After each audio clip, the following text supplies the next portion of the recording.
Hello children, how are you? I hope all of you are fine and safe at your home. Today I will revise chapter 6 of English Literature class 7. The name of the chapter is The Dinner Party. This chapter I have taught you before. Today I am going to revise it once again. Here in this story has taken place in India. In this story, a colonial officer and his wife are giving a large dinner party. And so they are seated with their guest army officer and government attaches and their wives. And here a American naturalist is visiting. And it is a spacious dining room where the party is held. It has a bare marble floor, open rafters. Open rafters means open pillar of the room, and wide glass doors opening on to a veranda. Doors are of glass, they are wide. It is open onto a veranda. A spirited discussion springs up between a young girl who insists that women have outgrown the jumping on a chair at the sight of a house era and a colonel who says that they haven't. Here it is a discussion, spirited discussion. Spirited discussion means discussion with full of energy. That appears here, in which a young girl is telling that women have outgrown. Outgrown means who are moved beyond. But the colonel says that no, they haven't.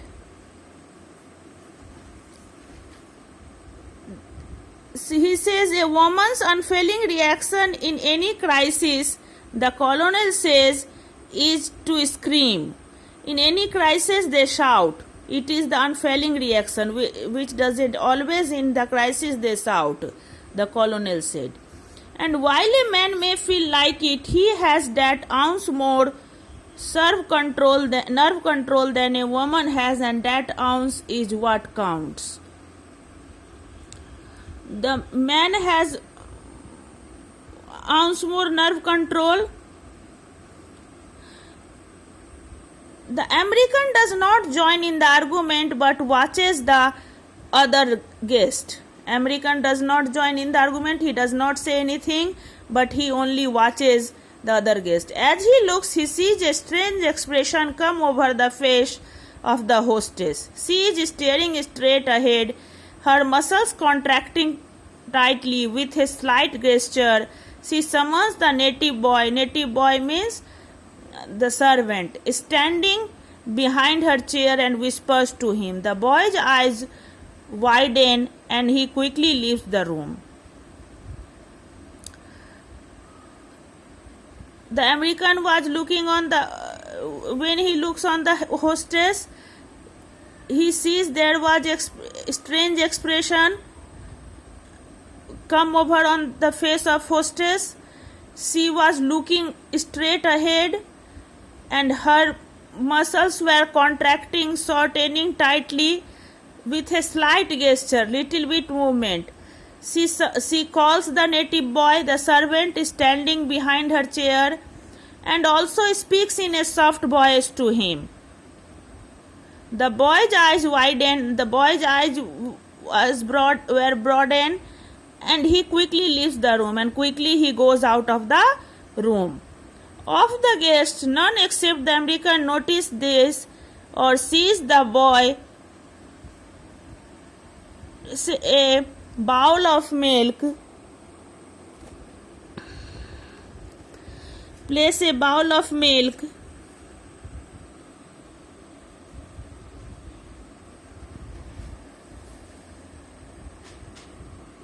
on the veranda just outside the open doors.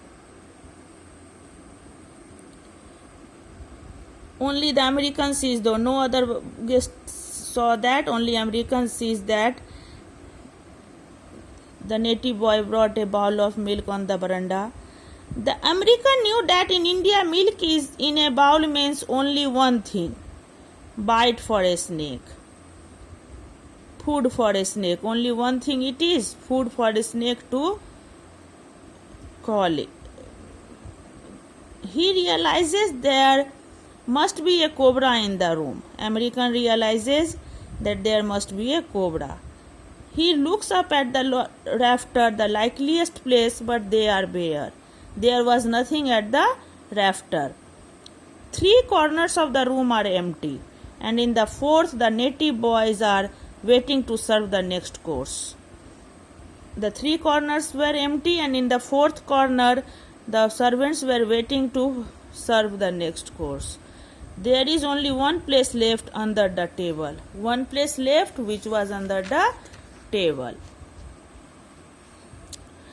His first impulse is to jump back and warn the others, but he knows the commotion would frighten the cobra into striking. He speaks quickly, the tone of his voice so arresting that it sobers everyone. His first impulse.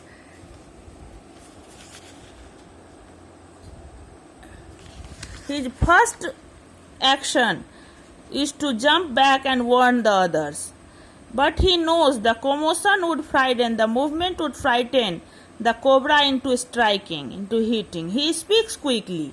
Quickly he speaks, and his tone of the voice is arresting, is attractive, that it sobers everyone. I want to know just what control everyone at this table has. I will count 300, that's 5 minutes, and now one of you is to move a muscle. Those who move will forfeit 50 rupees ready. He tells that he wants to know just to control everyone in the table, so he tells he will count 300 in 5 minutes and no one will move. If anybody will move, then he has to pay the fine of 50 rupees. The 20 people sit like stone images while he counts. When he was counting, 20 people sits like stone images, without statue, without moving. He is saying 280. When out of the corner of his eyes he sees the cobra emerge and slither out of the room. When he comes to 280 while counting, he sees that the cobra comes out and slither out of the room. Screams ring out as he jumps to slam the veranda door safely shut. Then screams, the shouting come out when he quickly shut the veranda door. You were right, Colonel, the host exclaimed. A man has just shown us an example of perfect control. The host exclaimed that you were right, Colonel. The man has shown the example of a. Just a minute, the American says, turning his hostess, Mrs. Wyness, how did you know that cobra was in the room? And in that moment, the American says, he turned to hostess and says that how did she know there was cobra in the room? A faint smile lights up in the woman's face. She replies, because it was crawling across my foot. There was a faint smile, light smile on the face of the woman, and she replies, because it was crawling, the cobra was crawling across her foot. Today I have revised this lesson. Thanks.